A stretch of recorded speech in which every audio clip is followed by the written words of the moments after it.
Assalamualaikum warahmatullahi wabarakatuh. Waalaikumsalam warahmatullahi wabarakatuh. Tabiun. Yang saya hormati Bapak Kepala Sekolah UPT SDN 01 Kampung Baru beserta staf Dewan Guru. Di sini saya Egeni Piarananda SPD selaku peserta PKG PJOK gelombang kedua kelas 008 akan memaparkan rencana tindak lanjut pembelajaran berbasis proyek dengan komunitas belajar sekolah dengan tema permainan tradisional. Latar belakang: permainan tradisional merupakan bagian dari warisan budaya yang memiliki nilai-nilai kearifan lokal dan berperan penting dalam pembentukan karakter anak. Permainan ini mengajarkan berbagai aspek positif seperti kerjasama, sportivitas, kreativitas, serta memperkuat interaksi sosial dan rasa kebersamaan di antara anak-anak. Namun, di era modern ini, permainan tradisional ini jarang dimainkan oleh anak-anak karena tergeser oleh permainan berbasis teknologi seperti video game dan permainan digital lainnya. Situasi ini menjadi perhatian karena kurangnya interaksi sosial dan aktivitas fisik dalam permainan modern bisa mempengaruhi perkembangan emosional dan sosial anak. Selain itu, permainan tradisional juga membantu menjaga kesehatan fisik karena mengandung aktivitas fisik yang bermanfaat. Dengan demikian, mengenalkan kembali permainan tradisional di lingkungan sekolah adalah langkah yang paling penting untuk melestarikan kebudayaan dan membangun karakteristik siswa. Selanjutnya, dalam konteks ini, sekolah berperan sebagai tempat atau wadah untuk mengembangkan pendidikan karakter dan melestarikan budaya bangsa melalui pengenalan permainan tradisional. Melalui kegiatan ini, siswa tidak hanya bermain, tetapi juga belajar menghargai nilai-nilai budaya lokal, mengembangkan kemampuan sosial dan meningkatkan kesehatan fisik. Tujuan program permainan tradisional dengan metode pembelajaran berbasis proyek dalam komunitas belajar di sekolah. Yang pertama, melestarikan budaya lokal. Jadi dengan adanya proyek ini, kita bisa mengenalkan lagi permainan tradisional yang hampir punah, yang sudah digeserkan oleh zaman modern kita ini seperti permainan game atau gadget. Yang kedua, mengembangkan kemampuan kolaborasi dan sosial. Jadi dengan adanya permainan tradisional ini, kita bisa meningkatkan kolaborasi sosial, meningkatkan sosial siswa. Jadi mereka tidak hanya mengenal dunia maya, tetapi mereka bisa lebih mengenal atau lebih akrab dengan teman-teman sebaya mereka atau lingkungan di sekitarnya. Selanjutnya, meningkatkan kreativitas dan inovasi. Permainan tradisional ini bisa meningkatkan kreativitas pola pikir siswa. Jadi mereka itu tidak hanya tahu dengan HP, tidak cuma berfokus kepada HP. Kalau bahasanya itu mendekatkan yang jauh dan menjauhkan yang dekat, mungkin kurang lebih seperti itu. Selanjutnya, mengoptimalkan kesehatan fisik. Kalau anak cuma kenal dengan HP, mereka biasanya bermain HP itu cuma duduk diam, kadang sambil tiduran di kamar. Tapi kalau kita mengenalkan permainan tradisional ini, dia akan lebih mengoptimalkan kesehatan fisik mereka. Kenapa? Karena permainan tradisional ini memang semuanya bergerak, bukan cuma pemikirannya, bukan cuma tangan, kaki, semuanya bergerak. Dan itu sebenarnya kalau mereka mengerti akan permainan tradisional zaman dahulu, mungkin itu akan lebih menarik daripada gadget yang mereka kenal saat ini. Selanjutnya, mendorong pembelajaran kolaboratif berbasis proyek. Selanjutnya, membangun karakter positif dan nilai-nilai sosial. Dan yang terakhir, menciptakan lingkungan belajar yang menyenangkan. Capaian, langkah-langkah, dan hasil yang diharapkan untuk setiap tujuan. Yang pertama, capaiannya. Capaian yang pertama yaitu pemahaman dan pelestarian budaya lokal. Yang kedua, peningkatan kemampuan sosial dan kolaboratif. Yang ketiga, meningkatkan keterampilan fisik dan kreativitas. Yang keempat, pembentukan karakter positif. Dan yang terakhir, antusiasme belajar. Langkah-langkah pelaksanaannya ada perencanaan program, pengenalan permainan tradisional, pembelajaran berbasis proyek, praktik bermain permainan tradisional, refleksi dan evaluasi, dan yang terakhir pelaporan dan dokumentasi. Hasil yang kita harapkan, yang pertama meningkatnya kesadaran siswa akan budaya lokal. Yang kedua, terciptanya hubungan sosial yang lebih baik antar siswa. Yang ketiga, peningkatan kesehatan fisik. Yang selanjutnya, pengembangan karakter dan nilai positif, peningkatan motivasi belajar dan kreativitas, dan terbentuknya komunitas pembelajaran yang kuat. Indikator yang pertama, siswa memiliki pengetahuan mendalam mengenai jenis permainan tradisional, asal-usulnya, serta nilai-nilai budaya yang terkandung di dalamnya. Yang kedua, siswa mampu berkomunikasi secara efektif, bekerja dalam tim, dan menunjukkan keterampilan sosial yang baik. Yang ketiga, siswa menunjukkan peningkatan dalam keterampilan motorik dan kreativitas, baik di dalam bermain maupun memodifikasi permainan tradisional tersebut. Yang selanjutnya, siswa mengembangkan karakter positif seperti sportivitas, kejujuran, kerjasama, dan rasa tanggung jawab. Yang kelima, siswa lebih termotivasi dan antusias dalam mengikuti proses pembelajaran yang dikemas dengan dalam permainan tradisional tersebut. Yang keenam, terjadinya hubungan yang harmonis antara siswa, guru, dan komunitas di sekolah dalam rangka melestarikan budaya lokal dan mendukung proses pembelajaran. Dan yang terakhir, siswa lebih aktif bergerak dan mengalami peningkatan kesehatan fisik berkat keterlibatan dalam permainan yang memerlukan aktivitas fisik. Kapasitas yang dimiliki sekolah. Sumber daya yang kita miliki, yang pertama ada halaman sekolah. Halaman sekolah itu sebagai tempat atau wadah yang cukup untuk melakukan permainan tradisional dengan aman. Yang kedua ada alat permainan. Sebagian besar macam-macam alat permainan tradisional sudah tersedia. Yang ketiga sebagai fasilitator yaitu guru PJOK, pengalaman dalam mengajarkan permainan tradisional dan keterampilan berolahraga. Yang terakhir komunitas sekolah, dukungan dari seluruh guru kelas, orang tua dan komite sekolah untuk membantu pelaksanaan dan evaluasi program. Selanjutnya pemanfaatan aset. Halaman yang pertama ada halaman sekolah, aset halaman digunakan untuk sesi permainan tradisional yang membutuhkan ruang terbuka. Yang kedua, guru memfasilitasi siswa dalam perencanaan, pelaksanaan, dan refleksi. Yang ketiga, orang tua. Orang tua dilibatkan dalam proses evaluasi dan memberikan dukungan kepada siswa. Next. Oke, di sini ada struktur program dan mitra dalam komunitas belajar. Di sini ada target peserta. Saya di sini mengambil peserta kelas tinggi yaitu kelas 4, kelas 5, dan kelas 6 dengan jumlah peserta didik 60 siswa. Usia peserta kurang lebih 10 sampai 12 tahun.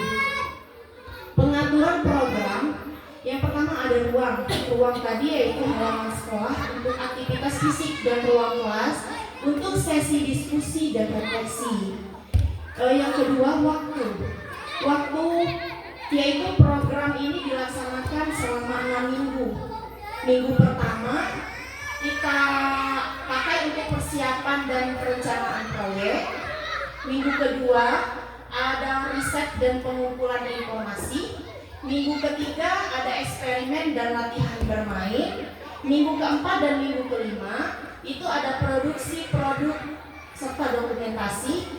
Dan minggu terakhir atau minggu keenam ada presentasi dan publikasi. Selanjutnya mitra dalam komunitas belajar. Yang pertama guru PJOK sebagai fasilitator utama untuk membimbing peserta didik dalam permainan tradisional ini dan refleksi. Yang kedua ada guru kelas atau wali kelas bisa membantu dalam mendokumentasikan referensi dan hasil kegiatan. Yang ketiga ada peran orang tua. Orang tua dapat kita undang untuk menyaksikan permainan tradisional ini dan memberikan dukungan yang moral. Rencana evaluasi. Lini masa evaluasi yang pertama adalah awal program. Menilai pengetahuan dasar siswa tentang permainan tradisional dan kesiapan fisik siswa. Tengah program, mengobservasi partisipasi dan keterlibatan siswa dalam permainan.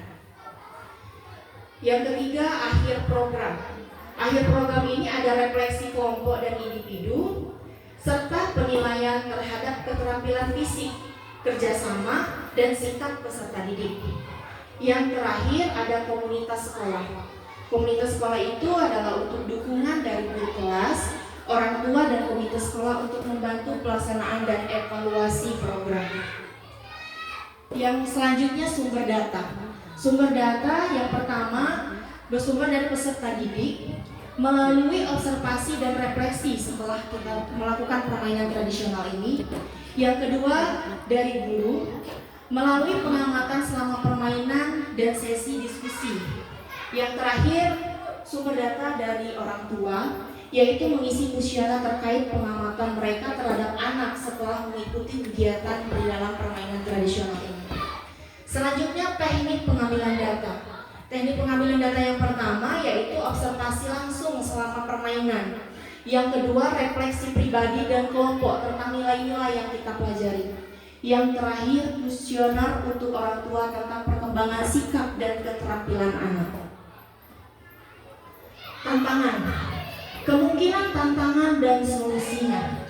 Tantangan yang pertama yaitu adalah kesulitan siswa dalam memahami aturan permainan tradisional.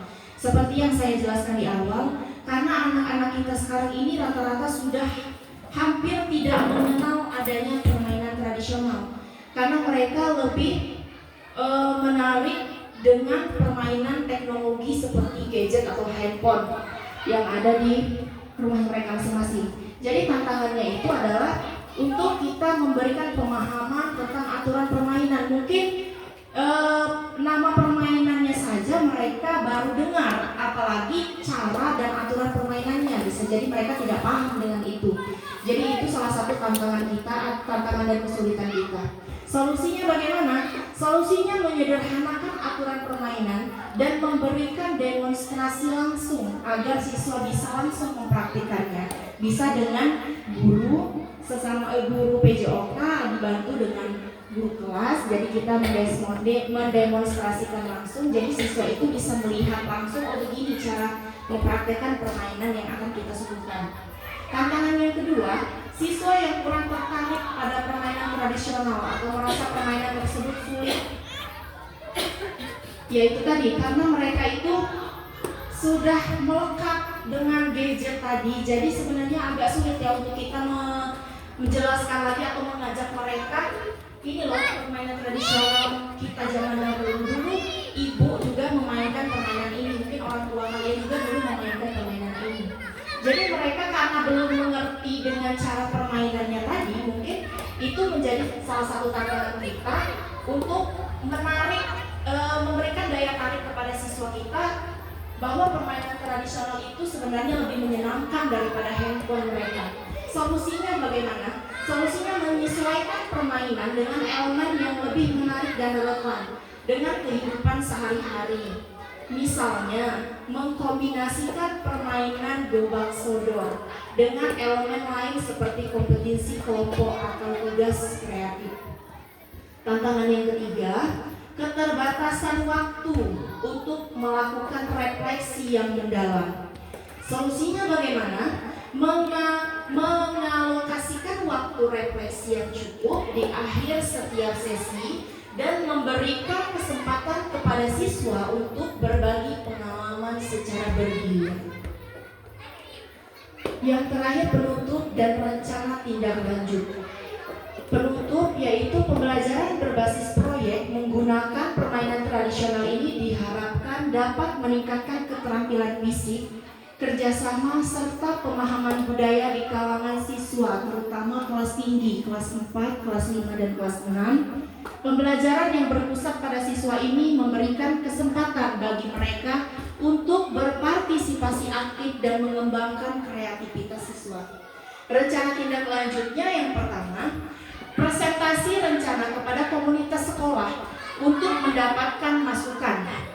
Yang kedua, implementasi program sesuai dengan jadwal yang telah kita tentukan. Yang ketiga, sesi dokumentasi kegiatan dan refleksi untuk perbaikan di masa yang akan datang. Catatannya, rancangan ini bertujuan untuk menciptakan pembelajaran yang menyenangkan dan mendalam melalui permainan tradisional serta mengembangkan keterampilan sosial dan motorik peserta didik.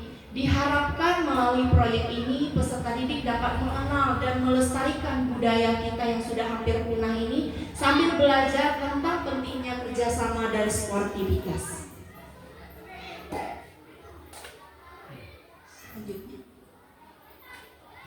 Terima kasih. Disinilah pemaparan dari rencana tindak lanjut saya dalam program permainan tradisional. Saya mohon untuk umpan balik dan respon atau masukan dari Bapak Kepala Sekolah atau Bapak dan Ibu Dewan Guru. Saya persilahkan. Sebelumnya saya akhiri. Wassalamualaikum warahmatullahi wabarakatuh.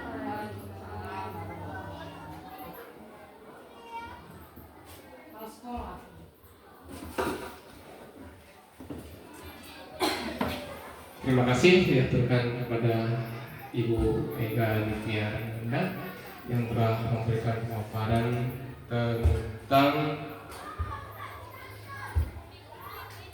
rencana tindak lanjut permainan tradisional dengan komunitas belajar sekolah KBS. Alhamdulillah apa yang telah dipaparkan oleh Ibu Ega Nitya Renanda SPD sudah cukup jelas dan insya Allah dapat dimengerti oleh semua, termasuk saya sebagai kepala sekolah maupun rekan-rekan guru kelas. Berharap ke depannya semua dapat terrealisasi, semua permainan tradisional juga dapat dikembangkan, tidak hanya dalam satu permainan saja, tapi dalam permainan yang lain, agar ketergantungan peserta didik kita terhadap gadget dapat berkurang. Itu saja yang dapat saya sampaikan. Saya akhiri. Assalamualaikum warahmatullahi wabarakatuh.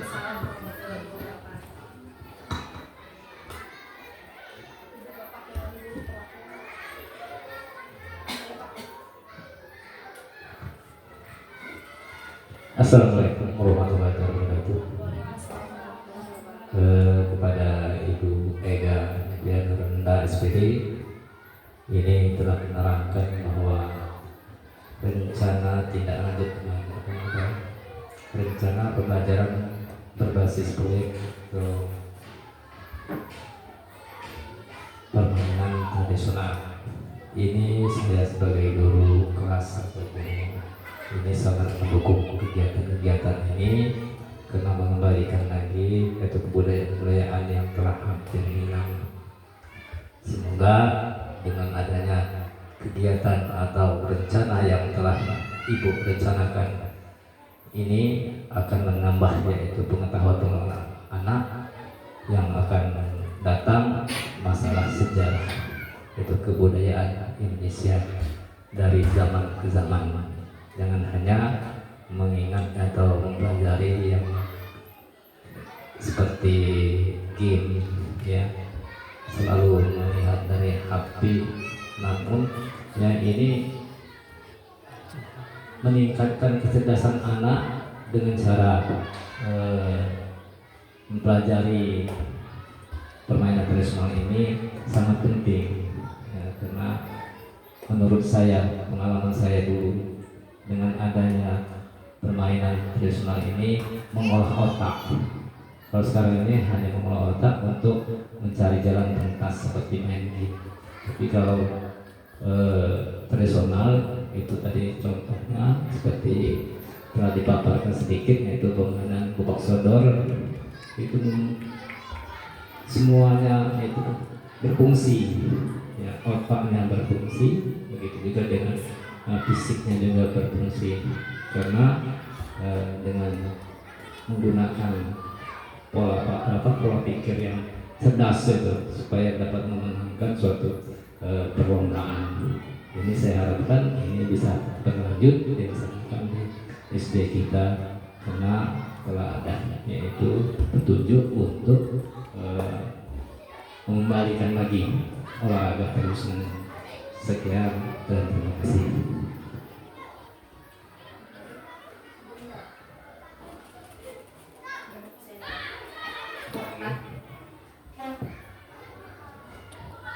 Saya kembalikan kepada Ibu Ina. Baik, terima kasih Bapak Kepala Sekolah dan Pak Lesus Gandhi atas masukan, kritik dan sarannya. Saya terima dan sangat bermanfaat untuk program yang telah saya rancang ini. Oke, sekian pemaparan dari saya. Saya ucapkan wabillahi taufiq wal hidayah. Wassalamualaikum warahmatullahi wabarakatuh. Waalaikumsalam warahmatullahi wabarakatuh. Selesai.